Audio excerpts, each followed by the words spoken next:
Welcome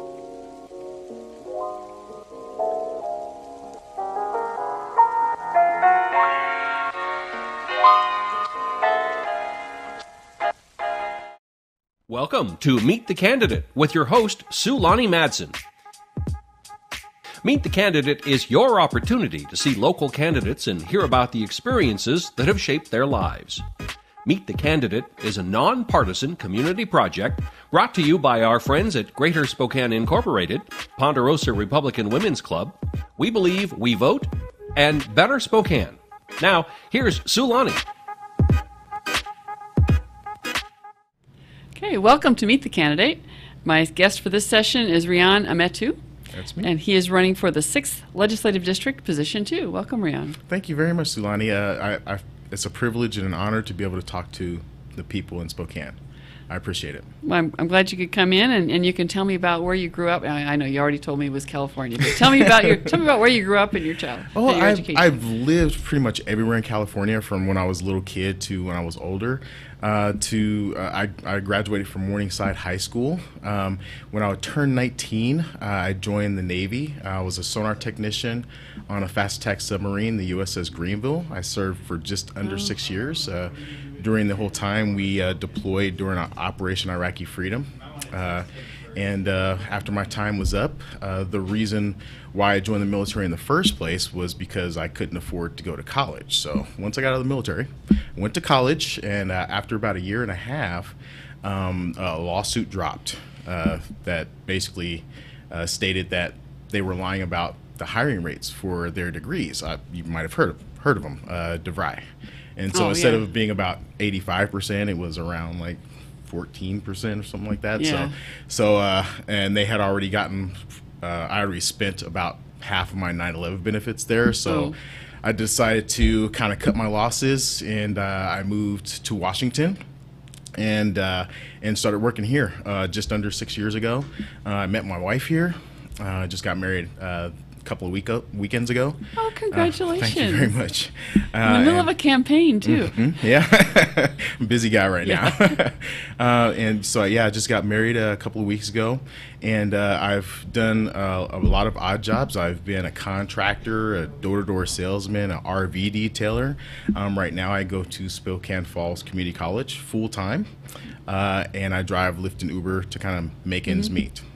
And so, but that's where I am right now. That's where I am. What do you hope? What are you finishing up at Spokane Falls? Any particular focus? Well, I'm not finishing anything up. I'm starting from scratch because okay. Electrical engineering is what I'm taking. That's the degree path I'm pursuing.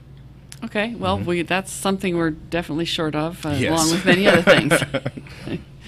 So one of the things I like to ask people about is like an early kid kind of jobs, when you first connect the idea that my effort is going to earn money. Okay. Well, the first job I ever had was at UPS. I was a box loader.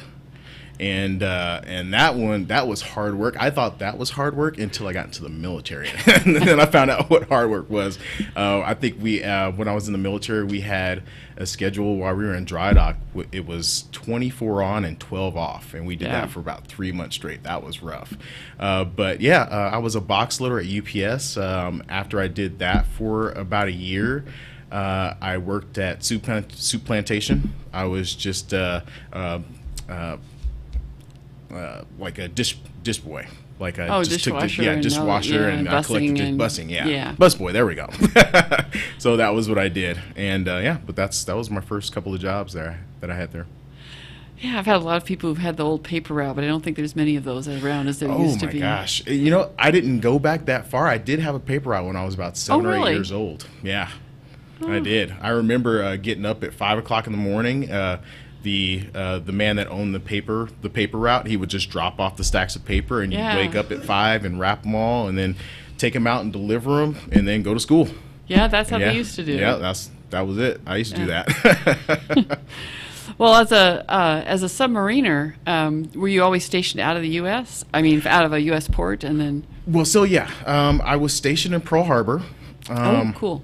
That was most of our time, and most of our time was spent doing training, and we would just go to the submarine training area right off of the coast of like Maui and Oahu, and we would just turn circles out there. But most of the time, if we weren't actually on deployment, that's where we stayed. We were in Pearl Harbor, close to base. Close to base. It's a lovely base. It is. It's really nice.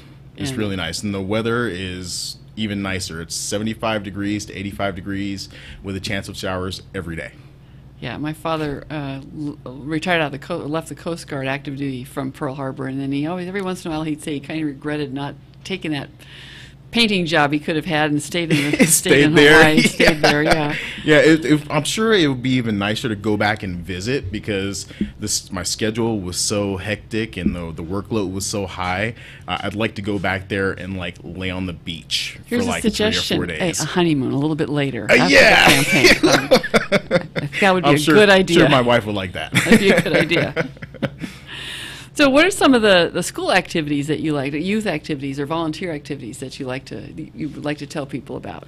Volunteer activities? Well, for somebody that kind of like works a full-time job, and like, I think volunteering and getting involved in activities outside of my daughter that I adopted is kind of a privilege. I've worked consistently, probably about anywhere from 10 to 14 hours a day, just trying to make ends meet for me and my family. So it's one of those things I would love to do, but it's one of those things that unfortunately is a privilege, especially when you get to kind of trying to make ends meet. Well, you're doing what you have to do with the family, and exactly. That's the important part.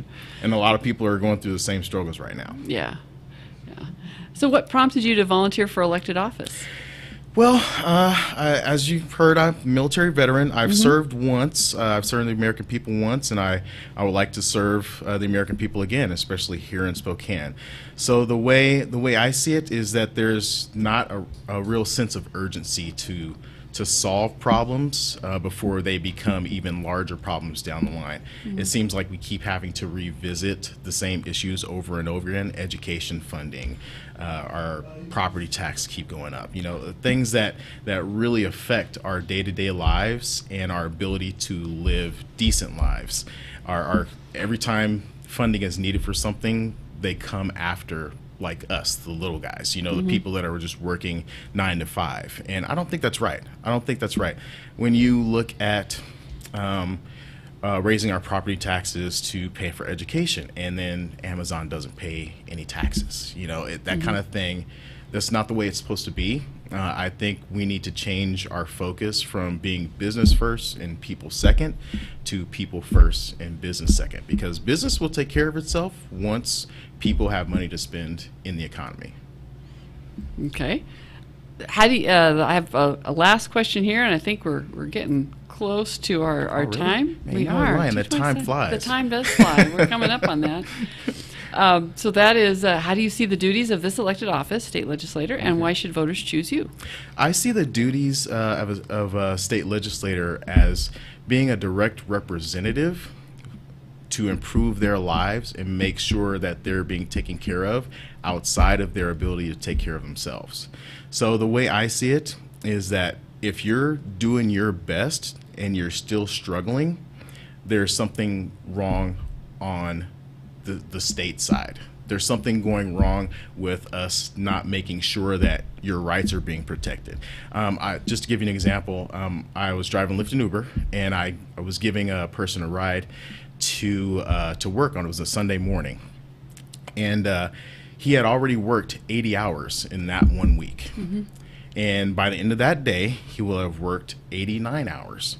So it was more this thing where, okay, so you're working all this time, you must be like doing really well for yourself. And then he rolls his eyes and lets out a big sigh, and he says, most of it's going to student loans. That's a failing in policy. That's a failing in our ability to make sure that people are being protected. And that's why just my closeness to these issues, I think, makes me the right candidate for this job.